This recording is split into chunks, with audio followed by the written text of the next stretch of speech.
Greetings, YouTube. Today we're going to look at Forbes magazine, a publication with a known liberal bias. We're going to talk about the maskless plague rats, and specifically some numbers dealing with the maskless plague rats. Okay, so 21% of 18 to 29-year-olds say they will never be vaccinated. 18% of men say they will never get a shot. 46% of Republicans have not yet been vaccinated. Real shocker there. 44% of white evangelical Protestants have not been vaccinated. Are there evangelicals that aren't Protestants? All right. Have not been vaccinated. Again, real shock. The overlap between Republicans and evangelical Protestants is almost a circle, as you can see from those numbers. 33% of residents in South Dakota say they won't get the vaccine. Now, why is that pertinent? That particular one is pertinent because recently, in August, there was the Sturgis motorcycle rally. The problem is that from that rally, because of it, cases have gone up almost 700% in South Dakota because, as you can imagine, there weren't a whole lot of people wearing masks at a biker rally. 37% of agricultural workers say they won't be vaccinated, which terrifies me. 20% of Fox News channel viewers are unwilling to get vaccinated. I personally think that the United States government needs to shut down Fox News as an enemy propaganda source. It is a public danger. It is disseminating nothing but disinformation. It is killing people. It is fostering white nationalism. It is a danger to both the United States and the world at large. 22% of people with less than a college-level degree say they won't get a vaccine. Again, that doesn't surprise me. Now we're going to look at why people are refusing it, and right above that that little subheadline is a picture of a man wearing a black T-shirt that says "COVID is a scam." He's also dressed as a skeleton. A little foreshadowing there for him. 75% of adults refusing vaccines are skeptical of both COVID and its vaccine. So these are the folks that don't think COVID is real or don't think COVID is more serious than a flu, even though the flu kills tens of thousands of Americans under normal circumstances. Right now, because so many of us are wearing masks, we've driven the flu deaths so far down because we have broken the chain of transmission by wearing masks, washing our hands, and social distancing. So, it's almost like mitigation efforts actually work. So those folks out there who don't understand that COVID is real don't have the information they need to make the assessment of whether the vaccine is going to work or not. They should listen to experts. 36% of adults on the vaccine fence are mostly worried about side effects. Well, so far, we've had over 6 million cases, vaccines. We've studied them, and there's no real significant side effects at all. Yes, they've done studies that have captured 6 million vaccinated people, and the number of side effects is minimally small. So the whole "I'm worried about vaccine side effects" is probably not a good argument when you know if you get COVID, there are 1,000 Americans a day right now dying from it.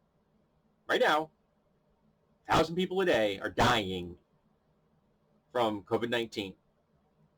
And about 98% of those folks are unvaccinated. It's almost like there's a connection there. 22% of unvaccinated adults don't think vaccines prevent dying from COVID-19. Like I said, 98% of the people who are currently dying from them are like unvaccinated, because the people who have the vaccine have an improved chance of survival. There are multiple stages of the COVID disease.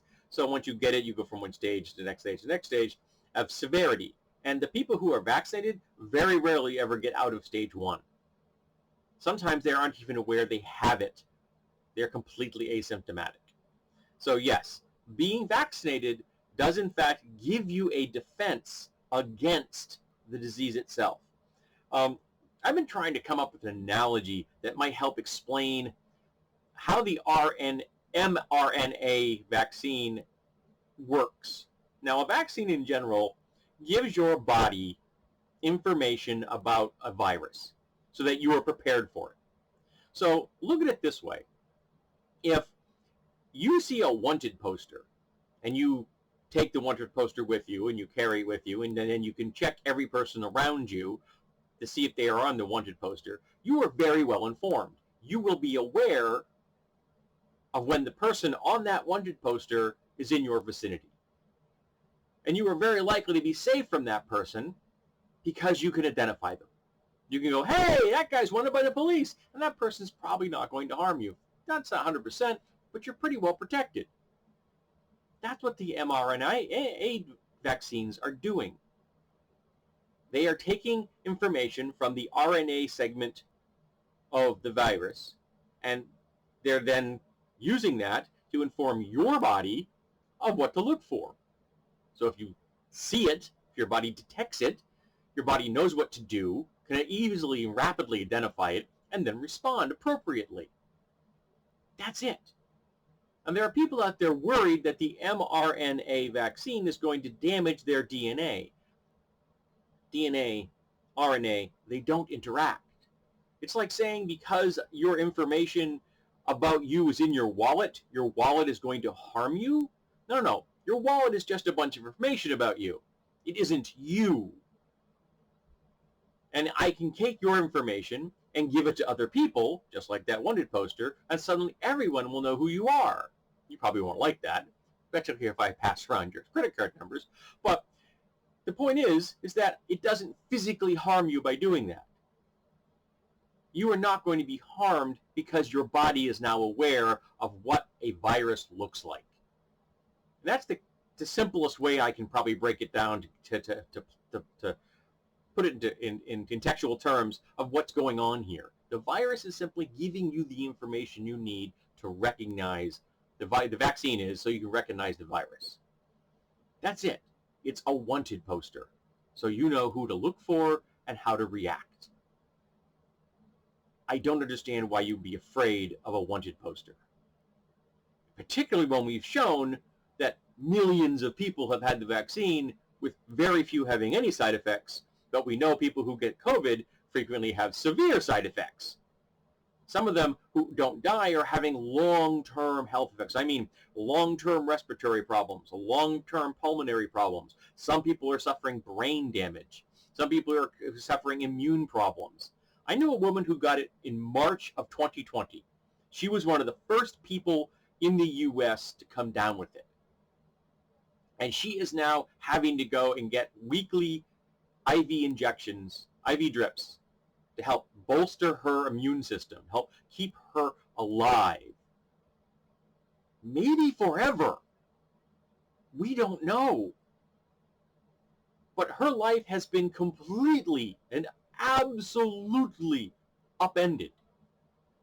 She cannot just go on like she was before because she can't. But when she caught it, there was no vaccine.